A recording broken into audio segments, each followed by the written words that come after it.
Hello friends, எல்லாரும் என்ன செய்கிறீங்க? டீ குடிச்சாச்சா, சாப்பிட்டாச்சா, எப்படி இருக்கிறீங்க?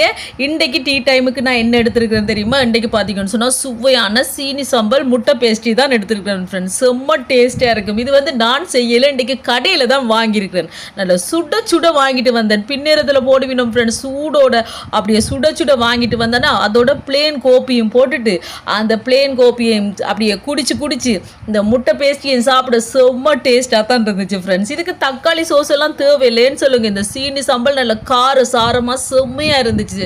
எந்த ஒரு சோஸும் தேவையில்லை, சும்மாவே சாப்பிடலாம். அப்படியே சாப்பிட்டு பிளேன் கோப்பியும் குடிக்க ஆகா சும்மா அருமை தெரியுமா, சொர்க்கமே தெரியும். கண்டிப்பாக நீங்களும் வாங்கி சாப்பிடுங்க சரியா. இப்போ நான் என்ன செய்ய போகிறேன், இந்த பேஸ்ட்ரியோ ஒரு கடி, அதுக்கப்புறம் பிளேன் கோப்பியோ ஒரு குடி, அந்த மாதிரி தான். பார்த்தீங்களா சீனி சம்பல் பார்த்தீங்களா, சைட்டில் முட்டது வருது. நானும் எங்கடா முட்டையை காணையில் பார்த்தேன் ஃப்ரெண்ட்ஸ், பிறகு வந்துச்சு. ஓகே ஃப்ரெண்ட்ஸ், வீடியோ பிடிச்சிருந்தா மறக்காம சேனலை சப்ஸ்கிரைப் பண்ணுங்க.